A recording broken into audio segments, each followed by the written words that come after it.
Hey guys, welcome back to the Film Fan Club Show. My name's Sam Carrico, I'll be your host today, and this is our first episode of Phase 3. It's also our Halloween episode, so sit back, relax, and let's talk about some movies and make them Halloween related, kinda. It is Saturday, October 29th, and I'm just kind of sitting here drinking some coffee, talking movies with you. I'm the only host today. We were going to have either Tony or Anthony Fraser, no relation, on, but we couldn't get him on. So we're just kind of gonna. Let's talk about what's been going on. The channel has been. I kind of left you guys hanging in the last podcast. I didn't really.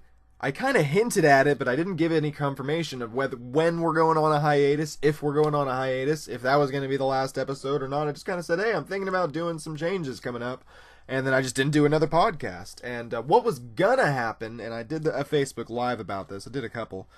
And if you don't like us on Facebook, please do. It's facebook.com/thefilmfanclub. Now, on our Facebook, I did a couple Facebook Lives, and I mentioned that I wanted to add the video element back. I wanted to use the set again from the Film Fan Club Phase 1, and basically, kind of go back to that and have multiple cameras and all that, and it was going to be awesome. I still went to Tulsa Tech at the time, but then, I have a job. I work at my local news station, and views do not represent my employer. Views only are my own and only represent myself. And so I got a little bit busy, and I just kind of wasn't able to continue with my multimedia class, and I had to drop it. So I no longer go to Tulsa Tech, and I don't have access to that studio anymore. So it kind of just one thing led to another, and here we are back doing the podcast again. And but that's okay, because the podcast is still fun, because it's just like, I wouldn't be able to just kind of sit back and drink some coffee and, talk about movies here with you guys. And if it was, more of a setup and had lights and all that, and it'd just be a big old mess. So I enjoy doing the podcast. So it's really fun to we just had to kind of figure some stuff out and get it all together. And I'm interested in telling you about our new kind of schedule that we got going on. I'm trying to kind of get a more concrete way of doing things here on our channel. And so Mondays, we're trying this new thing out called the Monday News Dump. And we just basically take the biggest news, the bigger news, not the biggest, but, we just get some of the main topics from the previous week in the world of movie news. And I write a script, and I just try and read it for you guys and tell you about it in the most entertaining way. And try and, break it down in layman's terms, so that way we all kind of, know what's going on with our favorite movies.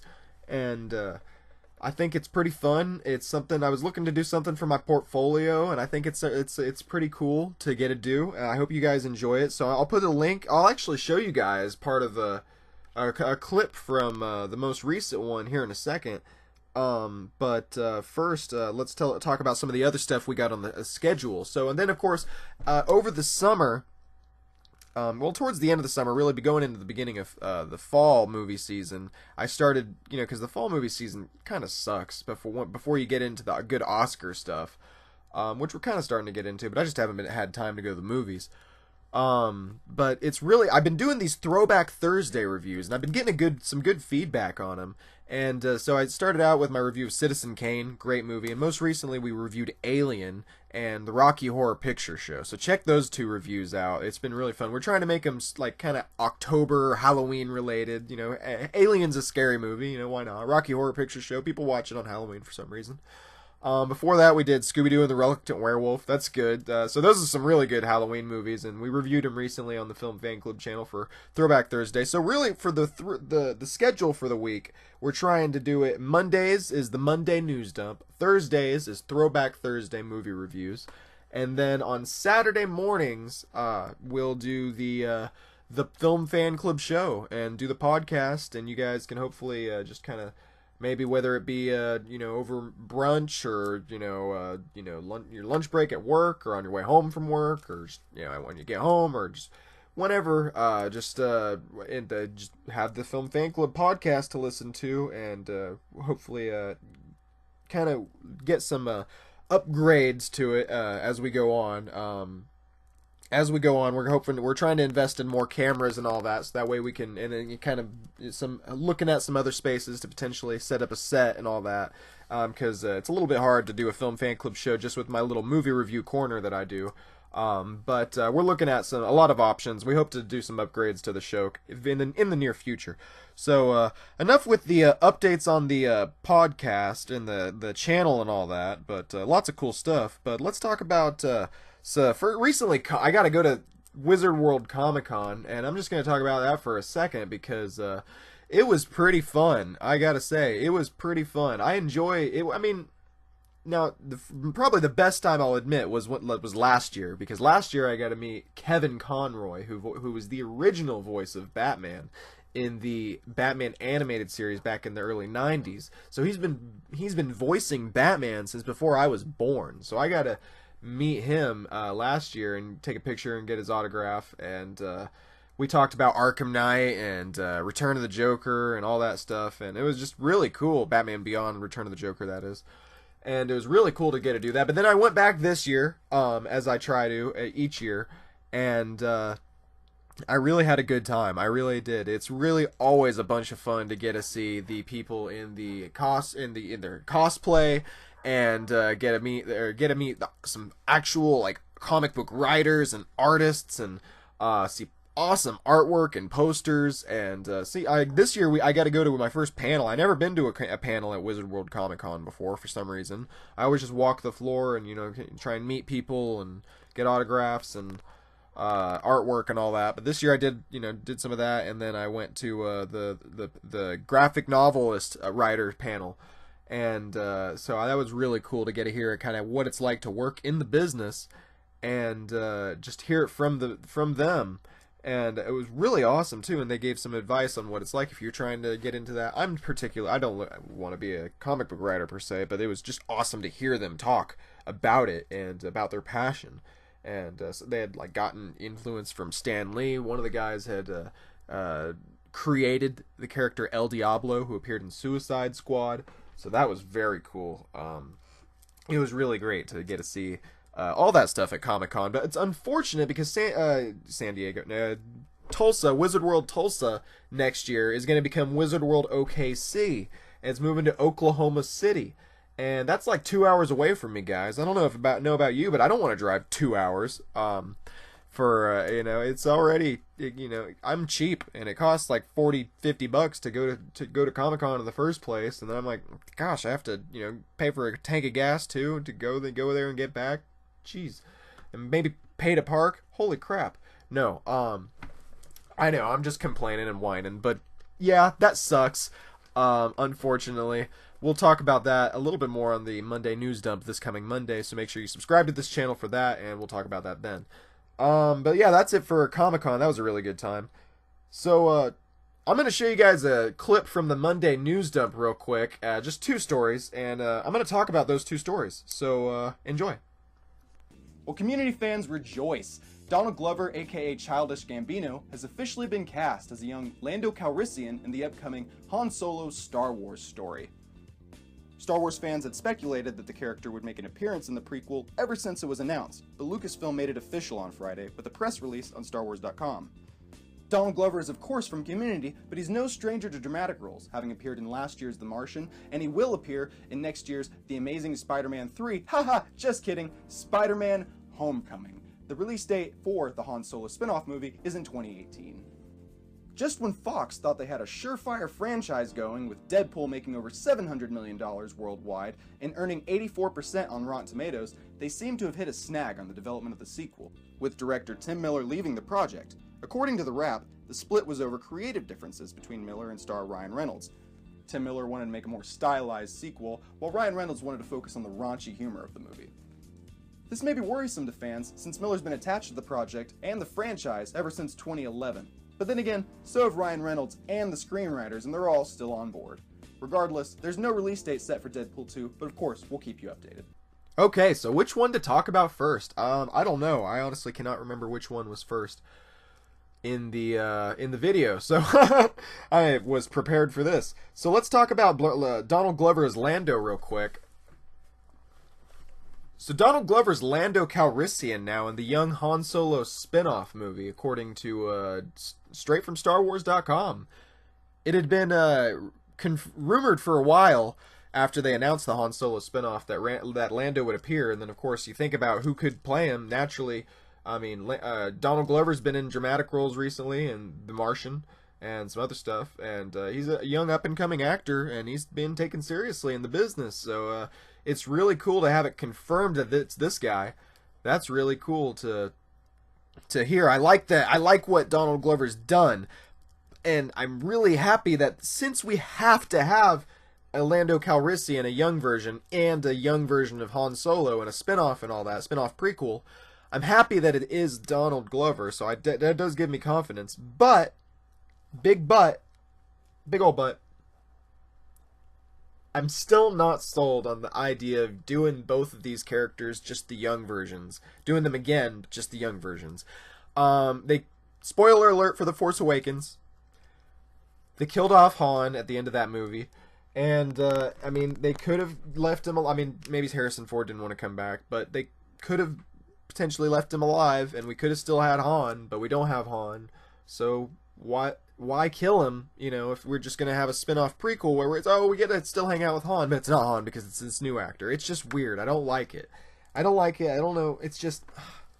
There's so many cool things you could do in the Star Wars universe. The comic books prove it, the video games prove it, the fans prove it, the expanded universe proves it. There's so much cool stuff, whether it be Knights of the Old Republic, whether it be prequel era, whether it be between Revenge of the Sith and A New Hope, or right after Return of the Jedi, or like 10 years after Return of the Jedi, or 10 years before Force Awakens, or, you know, way 10,000 years in the past.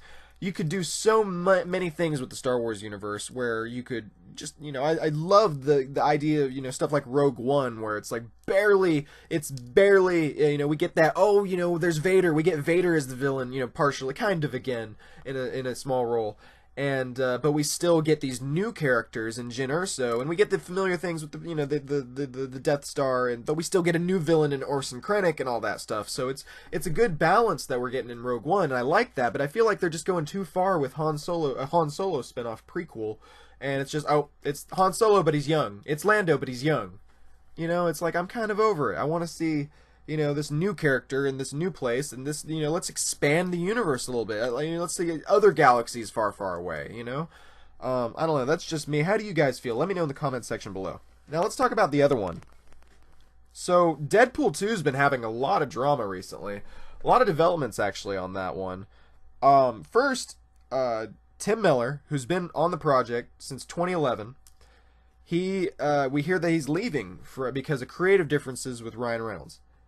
And then The Wrap comes out and says that they had two different movies planned. I guess Tim Miller was like, hey, you know, we made a great movie, but let's make it more, you know, stylized, and, you know, I have a visual effects company, so maybe I'm just more interested in the visuals and, you know, giving it a kind of visual flair to it.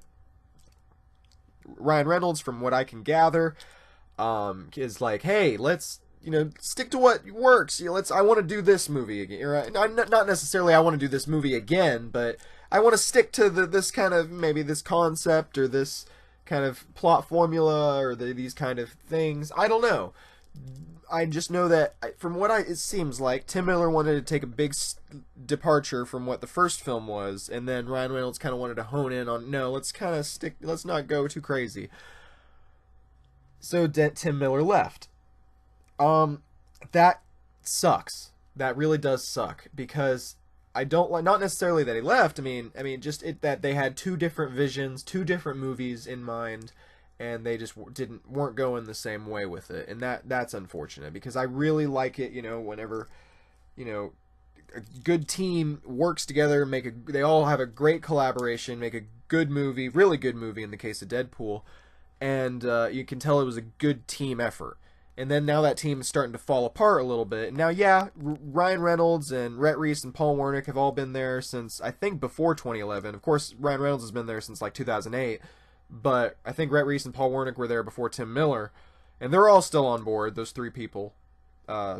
But with Tim Miller leaving, that's unfortunate because it's just the team starting to fall apart, and I just don't know what effect that's going to have. I would rather them all still be there and have a cohesive vision, and let's all do this together and move forward on this, agreed upon concept. That is the best of all our visions mixed together, instead of I don't like this, it's more of, I don't know.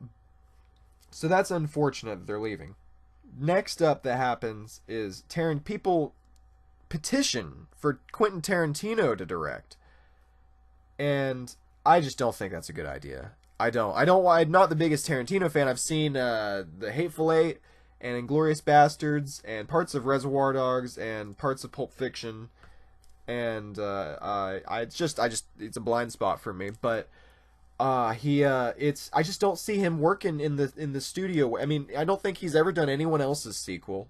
I don't think he's ever. I mean, I don't know if he's even made a sequel to his own film. So let alone make a sequel to someone else's film. I just think that's really out of character for Tarantino, and I don't think it would work. I don't know if the style even works, because I never thought of Deadpool being a Tarantino style. Did you? I don't know. Let me know in the comment section below. But I don't know. I'm a little bit on the fence about that. Of course, these petitions usually go nowhere. I can't say always, but usually. But now, I guess we don't have to worry about Quentin Tarantino, because in the third part of this saga, David Leitch, who directed John Wick, who at least worked on the first John Wick film, I think as a director. I think he was the director. I don't know. Is now. Apparently he's the front runner. There's other people in contention. They're still looking at other people, but he's the front runner. He's their main choice, supposedly, to direct the sequel. Now, what I'm going off of is director of John Wick working with Ryan Reynolds and the writers of Zombieland, and of course the writers of the first Deadpool film, Reese Paul Wernick, all together. Would that work? Could he bring something from John Wick over to Deadpool that would maybe help with the sequel? I think that's true. Yes. Because think about it. Cable's supposedly going to be in this. Maybe, you never know, maybe X-23 or something like that, or Domino. And so they're going to have more mutant characters. I hope Colossus and I hope Negasonic Teenage Warhead come back. So hopefully there's going to be more mutant characters, some awesome John Wick action with the comedy of Ryan Reynolds and the writers of Zombieland and the first Deadpool. I think this could be a great recipe right here. So this I've gone from the first part of the story of holy crap, the director of the first film's leaving, to now, oh my gosh, the director of John Wick might be the director of Deadpool 2. I think that's awesome. Now, does that happen? We don't know yet, but my gosh, I hope it does, based on what I hear. Now, I don't think that Quentin Tarantino could probably do a great job. I just don't think he's going to want to do it, and I just don't know if he's going to be willing to play ball the same. I mean, if Tim Miller left over creative differences, what's Quentin Tarantino going to do? Come in and be like, okay, Ryan Reynolds, and make your film. No, he's going to go in there and be like, okay, I want to make this film, I want to make this, I want to do this, this, and this. And then Ryan Reynolds is going to be like, nope. So I don't think we have to worry about Quentin Tarantino directing it. Whether or not it's a good idea, it's up to you guys, I guess. Again, let me know in the comment section below. So let's talk about, now it's Halloween. I'm sorry, I didn't really get it tied into Halloween until just now, but I was recently looking up some Halloween movies. And holy crap, I gotta talk for a second about this terrible freaking film. So I was looking up Halloween films on Netflix, just scary movies, something that give me the spooks, and I wanted to, there's this movie called Hush. It's on Netflix. I don't know if you guys have seen it, but holy crap, this movie's terrible. It's got like 5 stars on Netflix, like 4.5 at least. And it's got 100% on Rotten Tomatoes. I don't know if like just one critic or 2 critics reviewed it and gave it like, okay, it's like a C+, and they're like, oh, so, boom, suddenly it's a 100% because they gave it a positive review. And but man, this movie's terrible. So it's about this guy. There's this girl. This girl's deaf, and she's a writer, and she's secluded in the woods and has this big house. There's this guy who's a killer, just likes killing people for no reason. Sees her, kills someone outside, sees her after whenever he's killing someone else, and then he's like, oh, I want to torture this girl. And then so he starts torturing this girl in the most annoying ways. He's like screeching his knife on the window, and then he's just like, he pops her tires. So for a while it does seem like it's a little bit scary, genuinely. But then it kind of I'm like worried because she writes on the window, boyfriend coming, won't tell, something like, oh, just like basically go away, and it's okay, I haven't seen your face. And then he goes up and he's like, okay, takes off his mask because he's got this creepy mask on the whole time, for the first part. And then he's like, oh, now you've seen my face, right? Haven't you? Ooh.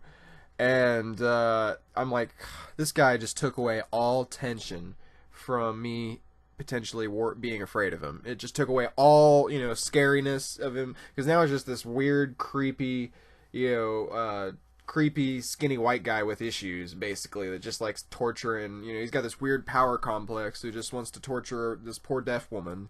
And it's like, so I'm like sitting there thinking about what a prick this guy is this whole time.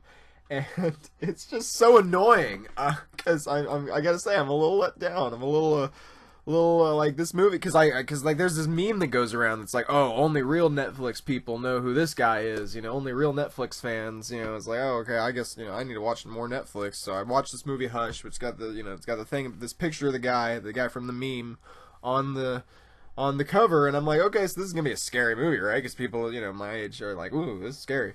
It's terrible. Holy crap, this movie's terrible. What would I give it? Like a 4 and a half? No, 3.5 out of 3.5 out of 10 stars is what I would give Hush. So that's a terrible movie. It's on Netflix. It's not really. I don't want to do a Throwback Thursday because it came out this year, so I just figured I'd talk about it here on the podcast. Terrible movie. Speaking of Halloween movies, it is our Halloween episode, and keeping with the theme. So some of my favorite Halloween movies is the time of the season where everyone wants to get in the mood for feel something, wear something, watch something kind of spooky but not too spooky. At least that's what I do. I'm not the biggest horror fan, so I'm gonna give my favorite Halloween movies right here, in no particular order and in no particular kind of like rating to them or importance, and no kind of criteria. I've just written some down that I like. Scream, all four of them. I love them. They're kind of Wes Craven makes some parodies of the other films in the genre that he kind of revolutionized. He created this scary movie genre, and then was able to, made it unique and kind of changed it forever with Nightmare on Elm Street. And then he was able to turn it all around again with Scream whenever he flipped it on its head and made fun of all the tropes that slasher, horror films of the 80s had. And it was just a great way of getting to flipping around the whole concept. I love the Scream movies. The television show sucks. Check out my review if you haven't yet. But I hate the show. Spoiler alert for the review. But I love the Scream movies. Neve Campbell, it's the only thing I've ever seen her in other than House of Cards, and she's better in this than House of Cards. She's okay in House of Cards. And as far as Courtney Cox, I don't watch her in Friends, so I mostly know her as the character that I can't remember the name of right now. But the reporter, of course. But and I just love the Scream movies. They remind me of Halloween too. I don't know if they take place at any of them on Halloween, but they're great Halloween movies. And if you haven't seen any of the Scream movies yet, and you're a horror fan, oh my god, you got to check them out. Another one is the Nightmare Before Christmas. Who doesn't love the Nightmare Before Christmas? This one is I don't know, I think Tim Burton produced it or executive produced it, but he didn't really direct it, I don't think. But it makes you think of Tim Burton naturally whenever you hear about this, because he had you can feel his influence all over it. It's of course about Jack Skellington, and he's from Halloween land or wherever, and then so it's kind of a weird. Do you watch this on Christmas or do you watch it on Halloween? I don't know. I think it's more of a Halloween movie myself, but I love it because of the mix between the holidays, and because I love this time of year from October, the end of October through the end of beginning of January, I guess, because New Year's. But it's just a fun embodiment of the season in such a weird Tim Burton way. Even though it's not Tim Burton, I love the Nightmare Before Christmas. Now, one that's not the best, but I just love the mythology of it. And I guess there's multiple adaptations, but I love the story of Sleepy Hollow. That is a great one. Particularly the Tim Burton one's okay, with Johnny Depp as Ichabod Crane. But I always thought that was such a cool mythology to have, and it was really fun to get a just excuse me, just to have that kind of the pumpkin head, and then the way that the Sleepy Hollow as a town is, and it's a character in and of itself, and then the Headless Horseman, the mythology behind it. It just felt of that, like, kind of a different, and there's a lot of animated adaptations that I love too that remind me of my childhood, but maybe that's where I kind of get it from. But I really love all of that. When you wrap it all together and it becomes one, it's just like, man, I love the whole mythology of it is so fun, and it's like Halloween. It's like the classic, like, ghost story kind of sense of Halloween, and I love that too. So another one that's not really it's weird because people watch it on Halloween, but I don't know how it's kind of, Frankenstein plays, but Rocky Horror Picture Show. It's not scary, and it's a musical, and you know the Rocky Horror Picture Show. I did a Throwback Thursday review of it recently. Check that out if you haven't yet. And I really enjoy it. I love musicals though, and I love just weird kind of zany tones, and this has it for sure. It's kind of a weird one as a Halloween movie though. It does have all these monsters in it, kind of, and the place is called the Frankenstein place, so there's a lot of stuff, and I have my computer's messing with me right now, so it needs to shut up. But anyways, I love the Rocky Horror Picture Show. Another one that's kind of just a weird horror movie is The Shining.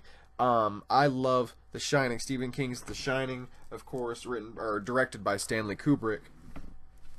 It is such a weird movie. I went a lot of my life without seeing this movie. So if you guys haven't seen this movie yet, you got to check it out, because that's such a good one. Jack Nicholson does a great job in it, being so weird, and it's of course before him as the Joker, which is the way I got introduced to Jack Nicholson. But I love The Shining as well. Hocus Pocus is the next one I've written down. I wasn't the biggest fan of Hocus Pocus growing up, but I did like it as a kid. I haven't seen it since. I'm getting more enjoyment out of the Nostalgia Critic review of Hocus Pocus than I feel like I would out of the actual movie Hocus Pocus.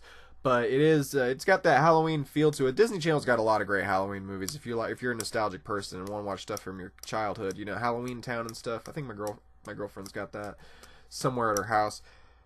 So Hocus Pocus, I could take it or leave it, but whatever. Beetlejuice, lots of Tim Burton we're gonna get into, I guess. Beetlejuice definitely has all that, all the monsters, all the signs of Halloween, and I really just enjoy that through and through. Beetlejuice is a great movie. It definitely makes you feel like Halloween.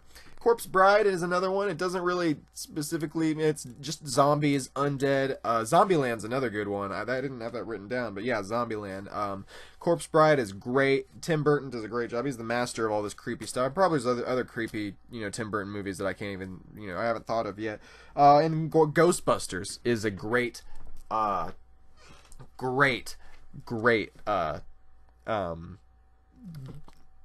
it kind of has the whole deal, doesn't it? It has ghosts and busters. No, it's just a fun comedy. It's got not some scary moments, but a little bit more, like I always got a little creeped out by the library scene in the beginning, but it's a fun, if you're like me and you want a good time, and that kind of doesn't necessarily parody Halloween, but it has some fun with it.